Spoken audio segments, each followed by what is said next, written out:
Hai teman-teman, salam Neobi. Yang ketiga, isolator. Isolator adalah bahan yang tidak dapat menghantarkan arus listrik. Isolator dimanfaatkan untuk melindungi dari sengatan listrik. Contoh isolator antara lain plastik, karet, kaca, kertas, dan lainnya. Yuk kita bahas satu persatu contoh isolator ini. Plastik. Plastik adalah bahan sintetik hasil pengolahan secara kimia. Bersifat mudah terbakar. Plastik termasuk isolator yang baik. Plastik banyak digunakan sebagai bahan pembuatan pipa, alat-alat rumah tangga, kresek pembungkus, dan lainnya. Karet adalah bahan polimer hidrokarbon yang terdapat pada beberapa jenis tumbuhan. Dengan pengolahan secara sintetik, karet dapat dijadikan bahan pembuatan ban mobil, pelapis alat-alat kerja, sepatu, dan lainnya. Kaca adalah material bening dan tembus pandang serta mudah rapuh.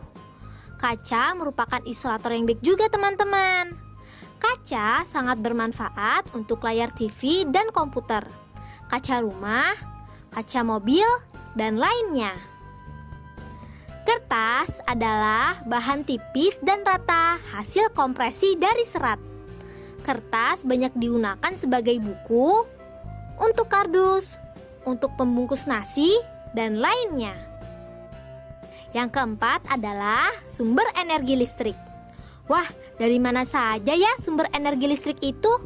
Yuk kita simak penjelasan berikut. Energi listrik itu dapat diperoleh dari baterai, aki, pembangkit listrik, dan lainnya. Baterai merupakan salah satu sumber energi listrik. Bahan kimia di dalam baterai dapat diubah menjadi energi listrik. Baterai ini digunakan untuk menyalakan senter, menghidupkan HP, menggerakkan mainan, dan lain-lain. Aki termasuk sumber energi listrik yang sering digunakan loh. Di antaranya untuk sumber tenaga mobil, motor, dan truk. Pembangkit listrik merupakan sumber energi listrik dalam skala besar. Energi yang dihasilkannya bisa mencukupi hingga satu desa, bahkan satu kota loh. Yang kelima, rangkaian listrik. Rangkaian listrik itu apa ya? Rangkaian listrik adalah susunan komponen elektronik yang dirangkai dengan sumber tegangan. Rangkaian listrik itu ada dua macam, yaitu rangkaian seri dan rangkaian paralel.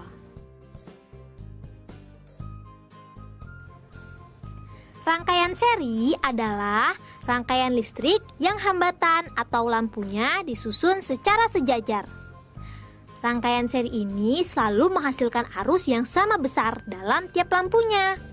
Keuntungannya yaitu semua lampu akan menyala sama terang.